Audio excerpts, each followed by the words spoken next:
Tonight, new video of the Azerbaijan Airlines wreckage creating new doubt about why it went down. You had things coming in, which would indicate that that projectile went through the aircraft. Experts point to Russian air defense. Canada expresses concern, all amid a chorus of calls for an open investigation. Accusations of sabotage deep in the Baltic Sea. These look like deliberate acts. The unified push to protect Europe's energy. And a Canadian wanted by Hong Kong, now with a cash bounty, responds with defiance. I don't think I will fall in the trap of the Hong Kong government. Why he's refusing to back down. From CBC News, this is The National with Paul Hunter. Thank you for joining us. Adrian is away. Tonight, flags are at half-mast in Azerbaijan, where they're mourning the deaths of 38 people aboard a flight that ended in a fiery crash in Kazakhstan as questions mount about the cause. The investigation into the crash, in which somehow 29 people managed to survive, has only just begun. The Kremlin stressing it's too early to jump to conclusions.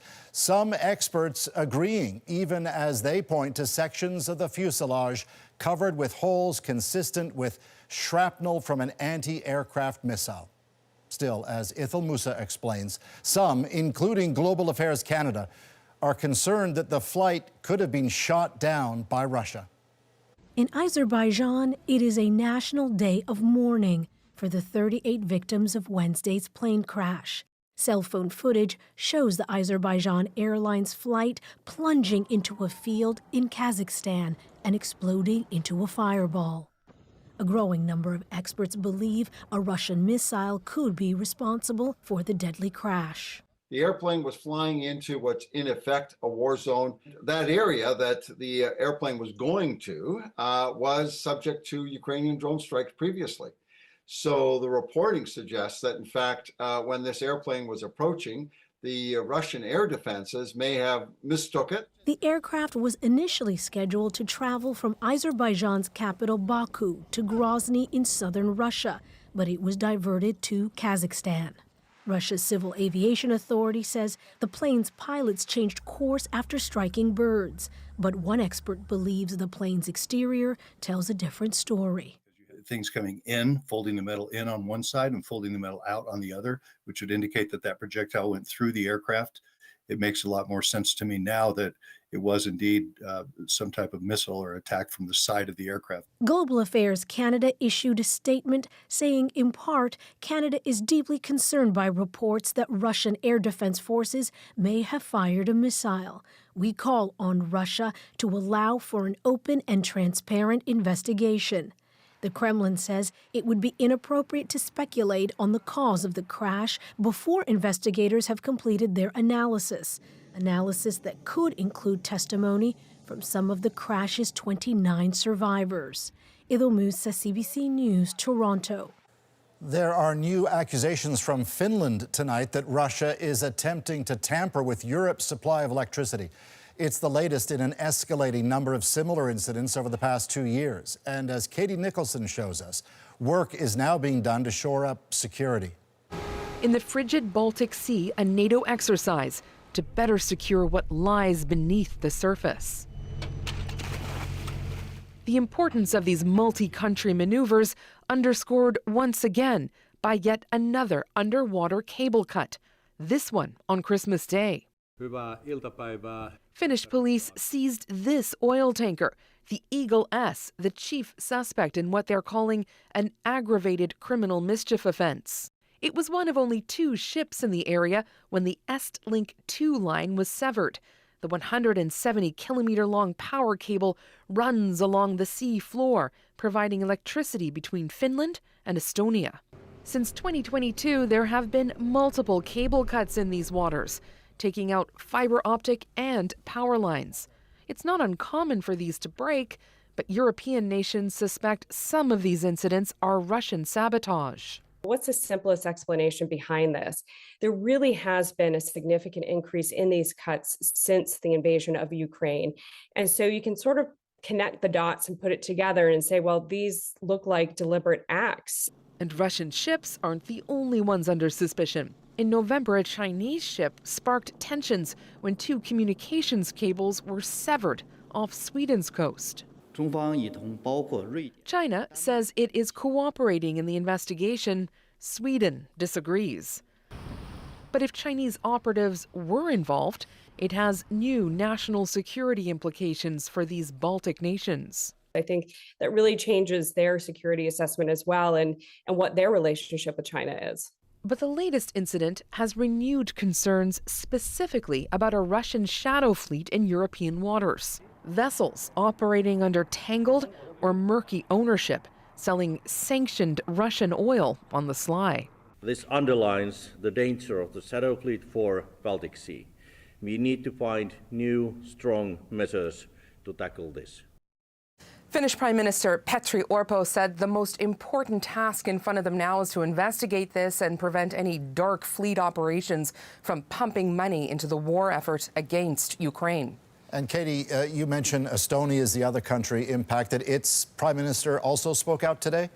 Yeah, that's right. Estonian Prime Minister Kristen Michal at a press conference today said his first move after speaking with reporters, get on the phone to NATO, see what can be done to shore up security, monitoring any kind of deterrence. After all, even in this era of satellites, these cuts have significant impacts on information, communication systems, power distribution, and the economy. All right, Katie, thank you. The CBC's Katie Nicholson in Washington. Israel has hit several targets in the Houthi-controlled areas of Yemen, with local media reporting at least 3 people are dead. Strikes hit the airport in Sana'a, where the UN says its delegation, including the Director General of the World Health Organization, was preparing to board a plane. A pilot for the UN flight among the injured. Other areas that were struck include ports, military bases, and a power station. Israel's prime minister warned yesterday that a response to recent Houthi attacks on his country was imminent. Israel also continues to strike targets in Gaza, where more than a year of war has uprooted roughly 2 million people and killed tens of thousands. As Sarah Levitt shows us, those tolls are still rising. Early Thursday in central Gaza, a van destroyed by pre-dawn airstrikes, killing 5. The aftermath showing the impact of the attack. Gaza authorities say those killed were journalists, but the Israeli army says inside that van were Islamic Jihad militants. They took my son, said Fadi Hassuna's mother as she attended his funeral. Israel is facing more criticism over its conduct in Gaza after October 7th. The New York Times reports the country's leadership dramatically loosened rules on restricting civilian casualties in the opening weeks of the war, according to soldiers and officials, to allow them to bomb more targets. Flying into an undisclosed location in Gaza, Israel's defense minister met with commanders. Security in Gaza will remain in the hands of the military, he says, with plans to create command posts and buffer zones in the area. In Tel Aviv, another Hanukkah without loved ones. Family members of hostages taken by Hamas pray for their return. They need to find a path to end the war. Hard to do, critics say, with continuing provocation from both sides. In Jerusalem, Israel's ultra-nationalist security minister Itamar Ben-Gvir visited the Al-Aqsa Mosque compound to pray. The mosque, a holy site both for Islam and Judaism, is considered one of the most sensitive sites in the Middle East. Israel's official position has been to follow decades-old rules restricting Jewish prayer there. In a tent camp in Gaza, Mahmoud Al-Fazi holds the body of his 2-week-old daughter, all wrapped up. Sila died overnight. Due to severe hypothermia, unfortunately, she was arrested and died. This is one of the disasters that we are facing. This with another round of ceasefire negotiations apparently stalled. Sarah Levitt, CBC News, London. We are hearing directly from one of the Canadians targeted by Hong Kong tonight, a substantial bounty now being offered for information leading to his arrest. Vanessa Lee now with his response to this alarming tactic. For years, Victor Ho, the former editor of Canada's largest Chinese-language newspaper, has been on Hong Kong's wanted list. Now there is a bounty on him too. I don't think I will fall in the trap of the Hong Kong government being detained. On Tuesday, Hong Kong police announced a fresh round of arrest warrants for 6 activists based overseas, with bounties set at the equivalent of 185,000 Canadian for information leading to their arrests. They are accused of breaking broad national security offenses, intended to crack down on anything authorities deem as breaking away from China.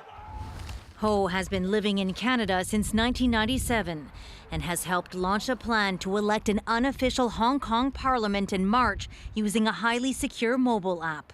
The first time Hong Kong people use their ballot to select the legislative council member or parliament member without any interference from the Communist Party. Joe Tay, founder of Canada-based group Hong Konger Station, is also wanted in Hong Kong. He reacted on social media, saying clearly it was intended to rob us of peace. Activists say the move is designed to instill fear and silence. And what China is currently doing right now is they're even harsher on the Hong Kong people than with their own people in the mainland China. NDP MP Jenny Kwan calls the campaign shameful and is demanding targeted sanctions on Hong Kong and Chinese officials responsible for human rights violations. We can end all diplomatic privileges for the Hong Kong Economic Trade Office. Ho and other activists say they won't be deterred by warrants and bounties. Instead, will use it as momentum for their cause. Vanessa Lee, CBC News, Montreal. Mark Carney, the former governor of the Bank of Canada, is responding to Donald Trump's latest message about making Canada the 51st U.S. state. Quote, "This is carrying the joke too far," Carney wrote on X, calling the notion casual disrespect and adding it's time to call it out, stand up for Canada and build a true North American partnership.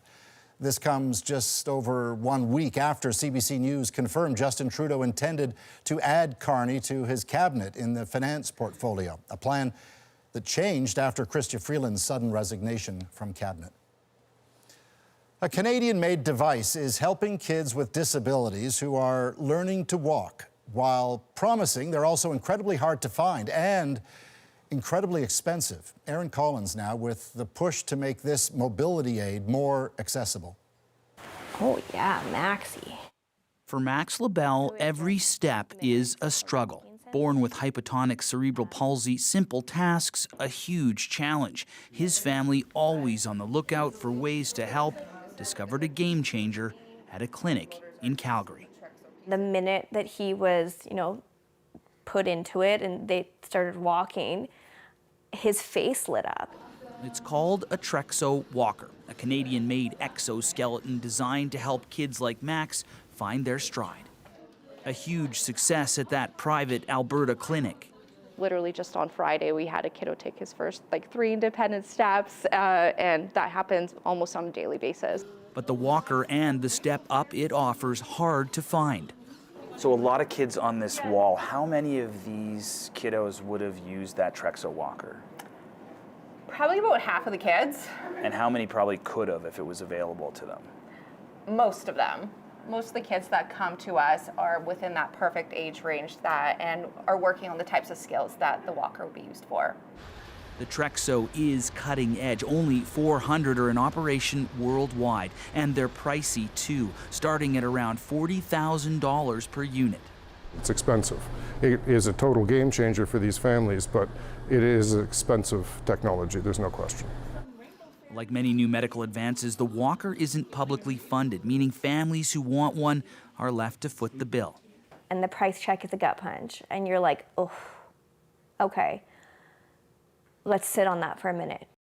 Max's family is fundraising to get him a Trexo of his own. They're more than halfway there and hopeful, but worry about others who may not have as much support. It's hard, right? Like, it's not, you shouldn't have to choose between a mortgage payment and a piece of equipment for your kid. Choices the LaBelles hope won't be necessary in the future, but until then, they'll take things one step at a time. Aaron Collins, CBC News, Calgary.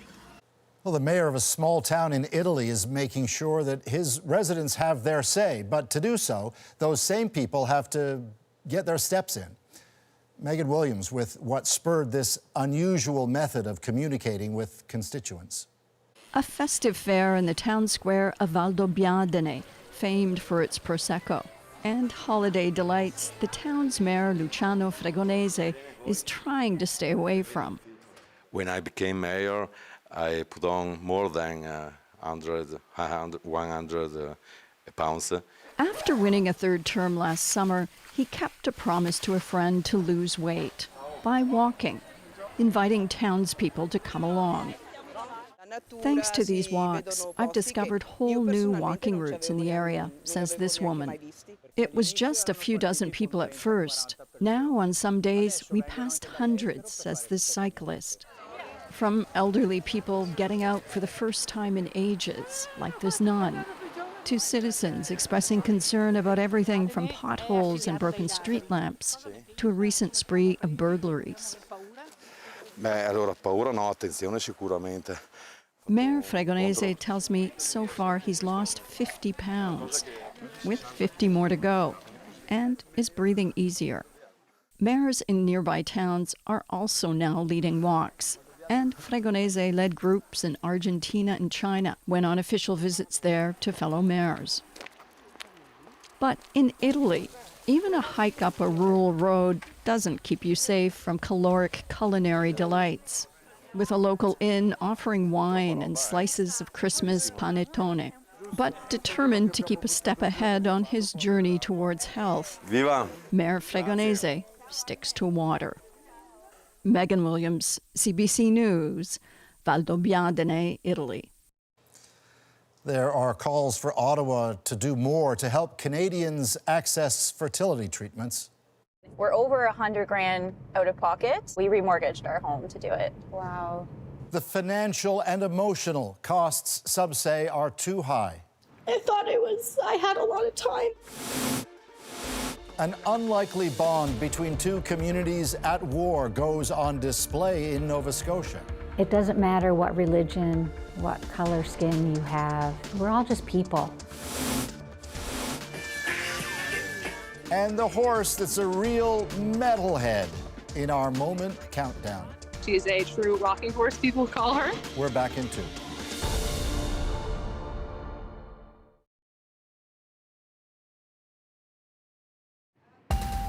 One woman's mounting frustration as she tries to beat the odds and conceive a baby. It's hard to accept. It's really hard to accept. Ellen Morrow shows us where you live can make all the difference to access fertility treatments. There's some people I've talked to who have 15-hour drives. It doesn't seem right that people need to pay out of pocket. So here's another look at Ellen's story about the hard road to parenthood for some Canadians. And she has updated information on how these treatments are funded across the country. Ready. All right, you're ready. We name the embryo Frosty. Renee Higgins is desperate to have a baby. Here's my hands. Can I put this speculum in? Yes. And right now, that dream hangs on this moment. The embryo. The only embryo Renee has left from 6 rounds of IVF is being transferred to her body. Renee's hopeful, but after 2 miscarriages from previous transfers, she knows there's no guarantees, no matter how much she's gone through to get here.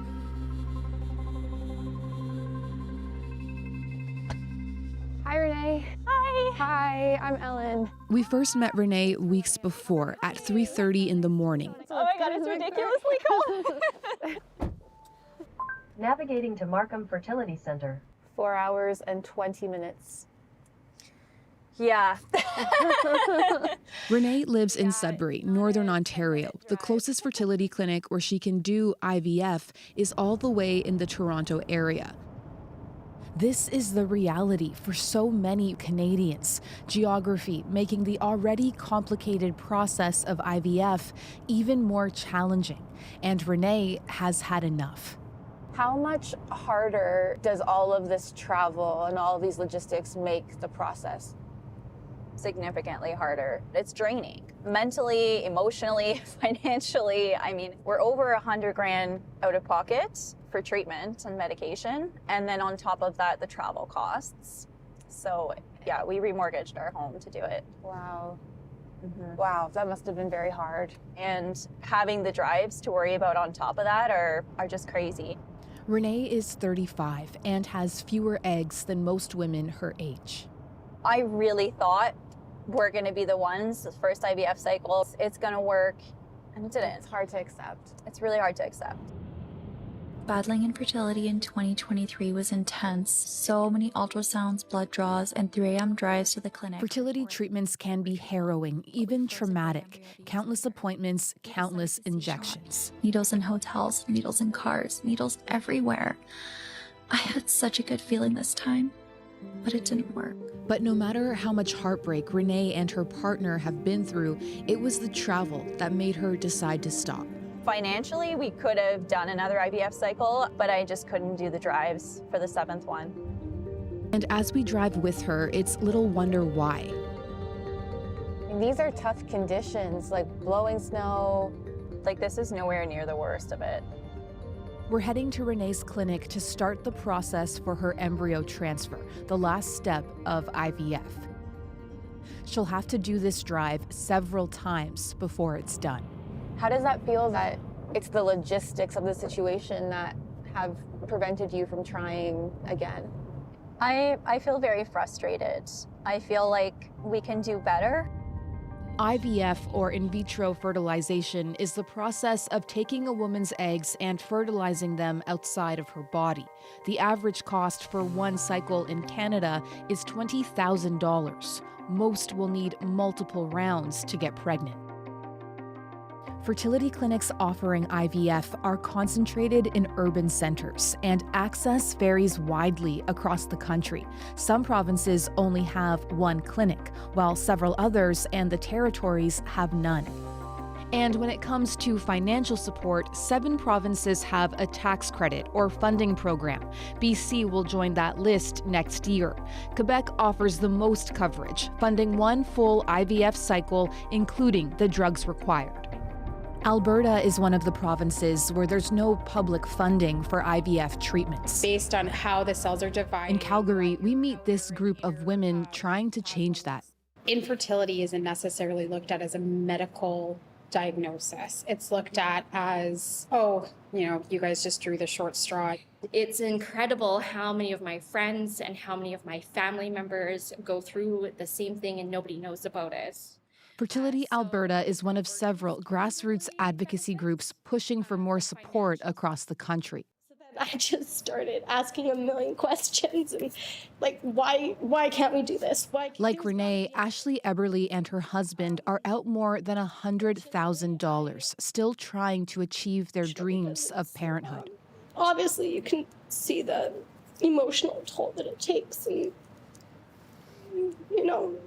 it's been tough. I thought I had a lot of time. And Michelle Chidley co-founded the organization. She needed IVF to conceive her sons. When we go into our meetings with government, we present what the other provinces have done. There's no perfect solution, but we were working with them to try to find what's in the realm of possibility in this province. Why do you do this work? When I went through my own fertility journey, I felt incredibly alone and isolated. We live in a country with universal healthcare. 1 in 6 Canadians have medically diagnosed condition that makes it difficult to have a family on their own. It doesn't seem right that people need to pay out of pocket to overcome their medical challenges, especially in a country like Canada. I tried my hardest, did everything I could, but the cycle was canceled. As tough as Renee's journey has been, she had some help. Ontario offers residents one funded cycle of IVF, but that doesn't cover the drugs needed. The waitlist can be long, which doctors say jeopardizes treatment options, and the province's medical travel grant doesn't include IVF. There's some people I've talked to who have 15-hour drives to the nearest place they can get an IVF egg retrieval at. It's crazy. Where do you get the strength to keep going? In the beginning, it was hope. But when I lost that, I found that passion for advocacy. I started sharing my story more, trying to help people online. I'm on daily intramuscular progesterone and oil injections and daily subcutaneous Neupogen injections. Renee works with nonprofit Conceivable Dreams, pushing Ontario to do more, like making it easier to do some of the required appointments in local communities and creating a tax credit to help cover all the additional costs. Not only would it provide the benefit of assisting with the medication, testing, and travel costs, but it would also provide an inclusive solution that covers all of the reasons that someone may require fertility treatment. Nova Scotia recently launched a tax credit offering up to $8,000 a year. Carolyn Dubé leads advocacy group Fertility Matters Canada. Hi, Minister Thompson. So nice to meet you. In Halifax, meeting Nova Scotia Health Minister Michelle Thompson. So I think we've had about 200 applicants to the tax credit program so far. Amazing. Yep. So we're encouraged by that. With the patchwork of provincial measures, Carolyn's organization is pushing for a federal strategy to make it easier for more Canadians to grow their families like she did. You know, we've got an incredibly low fertility rate, and research shows that a low fertility rate impacts the economic output or health of a jurisdiction. So what's going to happen in 30 years? Who's paying into pensions in 30 years if we're not helping to address this issue now? Coming up, the results of Renee's embryo transfer. Thank you so much. And why Renee's doctor says access to IVF should be a healthcare priority. I would say come to my office and look into the eyes of somebody that wants to be a parent and they can't. And then you can come and tell me it's not important.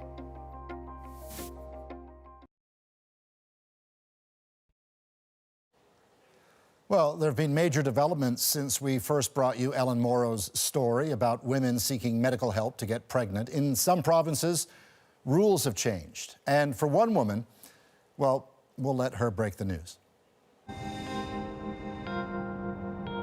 Back with Renee, the sun has finally come up. So as you get closer to getting to the clinic, like what's going through your head? I'm always worried that they're going to find something that's going to stop the cycle, which is just devastating in general, but also means I've done this whole drive for nothing. Okay. I have arrived. 4.5 hours later. Yay.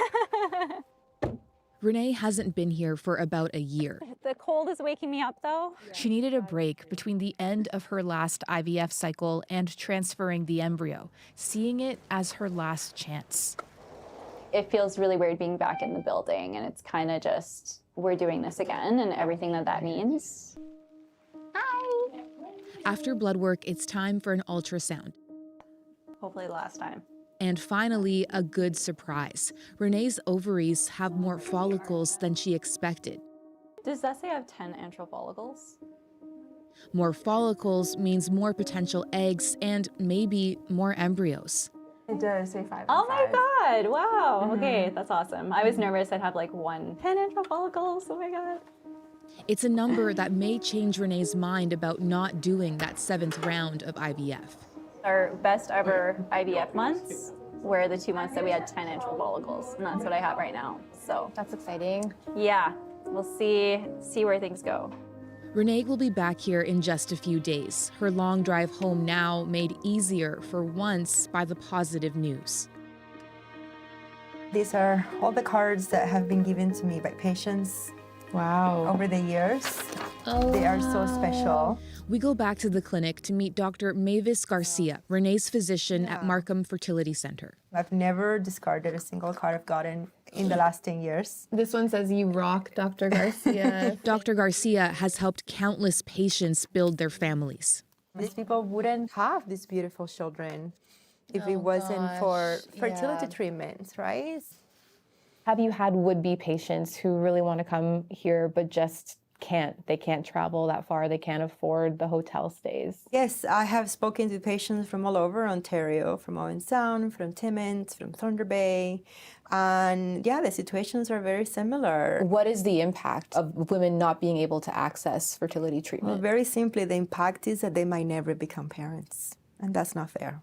Any of my patients could tell you, as I could tell you, having gone through infertility myself, it's not something that you do because you want to. It is something that you do because something isn't working in your body, but it can also impact people that are needing fertility services for reasons unrelated to infertility per se. Cancer treatments, genetic conditions, members of the 2S LGBTQIA+ community. So it really impacts quite a lot of people. You know, there may be a lot of people who hear this story and have a lot of empathy, but would say the healthcare system has a lot of issues, more pressing ones. Why should this be a focus of provincial governments? What would you say to that?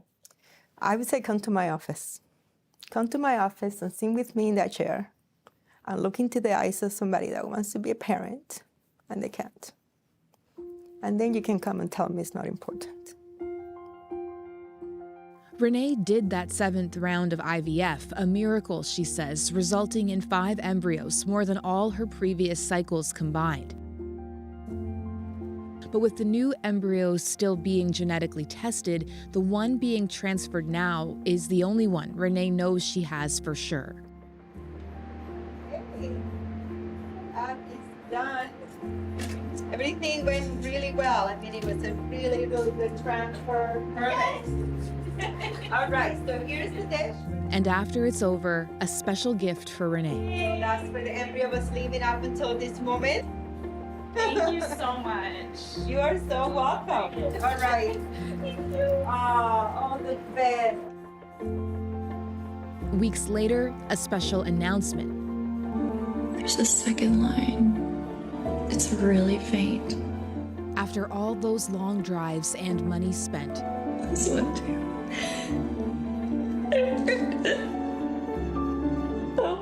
Renee's dream may finally be coming true.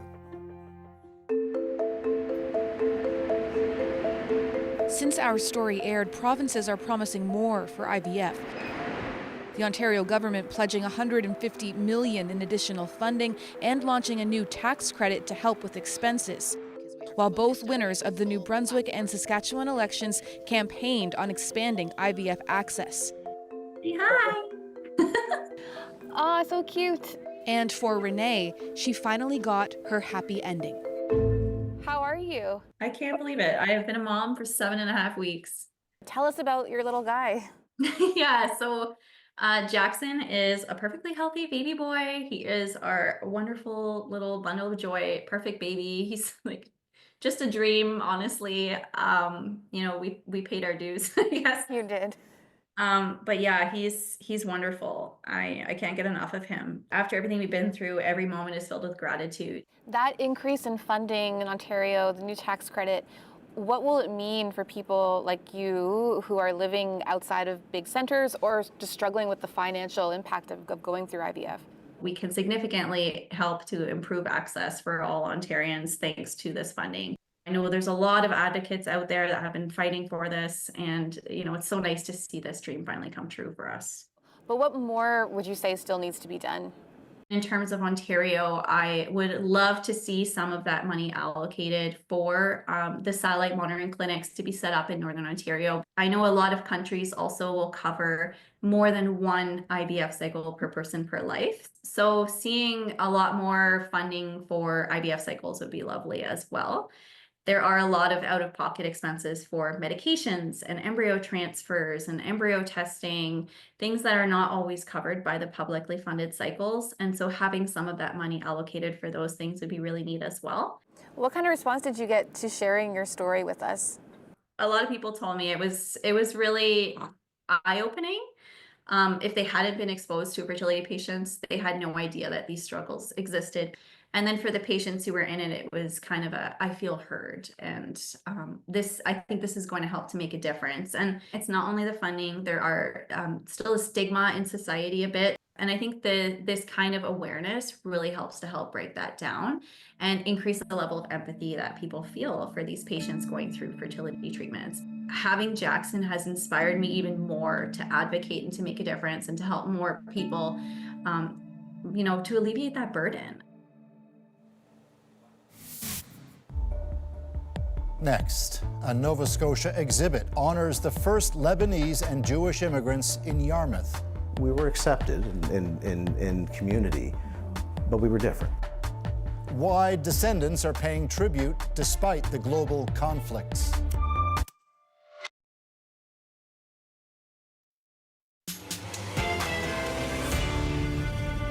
How Jewish and Lebanese immigrants formed a bond that's lasted a century.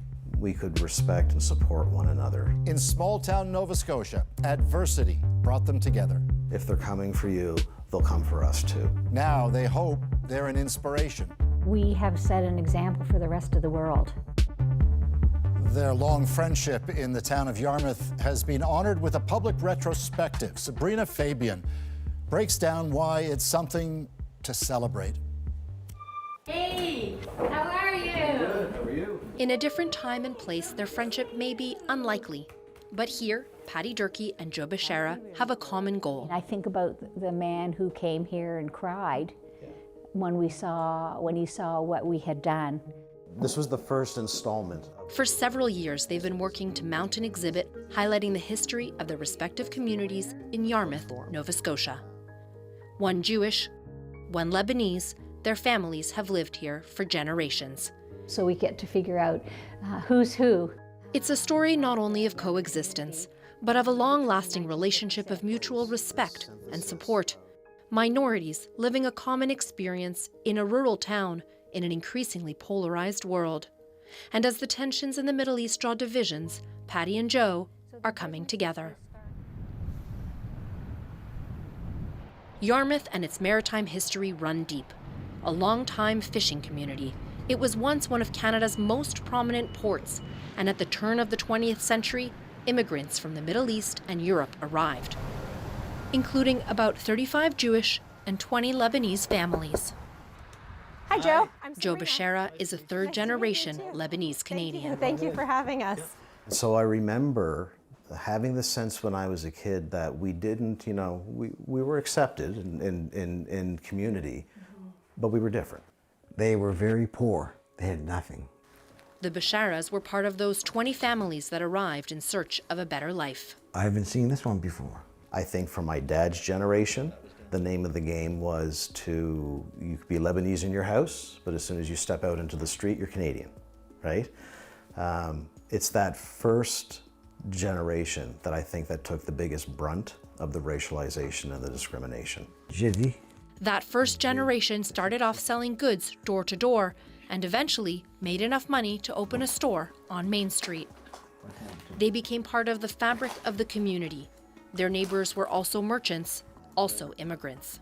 I grew up listening to lots of stories about the Jewish community, members of the Jewish community that were friends of the Lebanese community. We weren't members of the dominant culture of the day, and I think there was an understanding that in the midst of that difference, we could respect and support one another.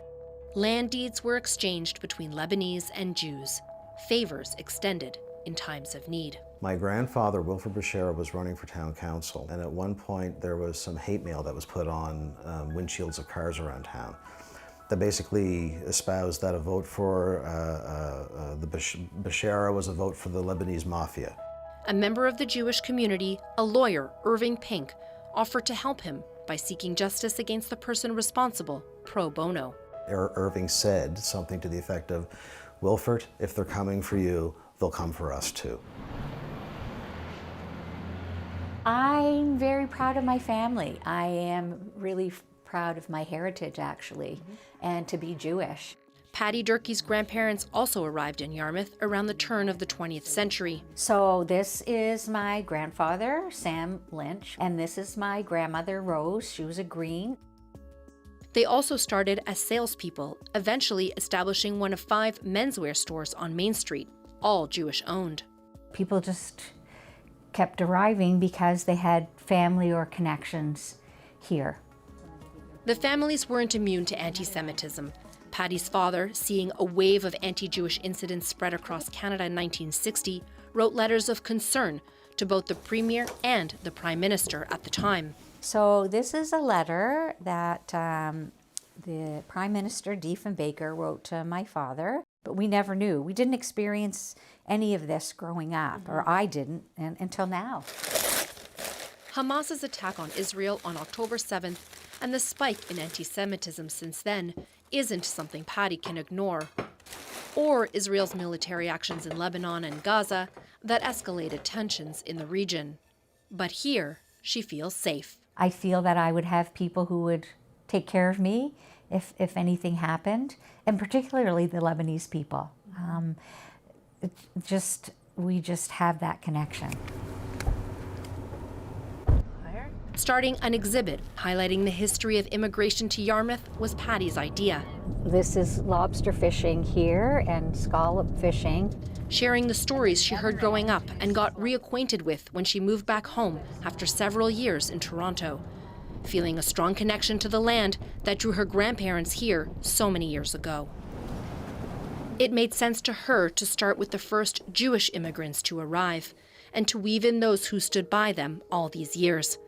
Still in its infancy, the exhibit, which is open to the public in the summer, showcases the stories of 3 families, 1 Lebanese and 2 Jewish. So this is what my great-grandparents would have used to make their kibbeh in. Kibbeh is a very common traditional dish within Lebanese families. A display shows the items that were sold in the stores, now shuttered, on Main Street. Even these wool pants, these were little boys' pants from my father's store. Archie and Duke Ellington. Photographs, anecdotes, memorabilia. Somebody found that in the attic. All woven together by a unique bond that is a point of pride for the people who have brought it to light. One that is relevant now more than ever. We have set an example for the rest of the world. And it doesn't matter what religion, what color skin you have, what your political background is. We're all just people. We're human beings. Our world has become so polarized with you need to be on one side or the other. And the work that we're doing here and the gift of this to community and hopefully to anybody that visits it is that it serves as a counter-narrative. There can be peaceful coexistence between cultures. And Sabrina Fabian tells us there are plans to include more Lebanese and Jewish families and other groups that have enriched the community in the exhibit. Next, we continue counting down our top moments of the year, and number 7 is a real headbanger. She will literally headbang to the music. She's on beat almost every time. Meet the Canadian racehorse that's also a rocking horse in our moment.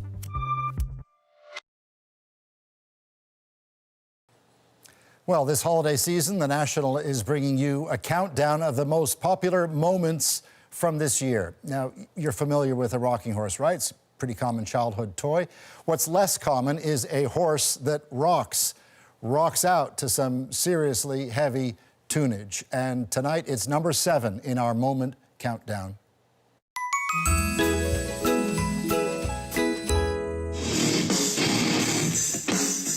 So far, she's everyone's spirit animal. She's a true rocking horse, people call her. So we played her a bunch of different music. I looked at my manager, I said, do you see what she's doing? We've had a super great reaction to bands like Slipknot, Pantera, and even some Ozzy Osbourne. So like super heavy bass, lots of guitar, lots of rhythm. Come on, it's party time. She will literally headbang to the music. She's on beat almost every time. We picked a common modern country song versus a pretty well-known Pantera song, and we did a test to see which one she'd like better. We played the country. She physically turned her butt to me and didn't have a care in the world, ate her hay, carried on. Played some Pantera, turned right around, instant headbang. We stop the music, she stops. We turn the metal back on, it's headbang city. So we've actually had a few bands reach out and want her to react to certain songs. As far as I'm concerned, the most reputable way of reviewing music is through this rock course. I'm sorry. Did you ever think you'd see that on TV? I mean, did you ever think you'd hear on CBC National News, Motorhead, Slipknot, and Pantera? I, for one, never thought I would, and I love it. Thanks for being with us. I'm Paul Hunter. Take care.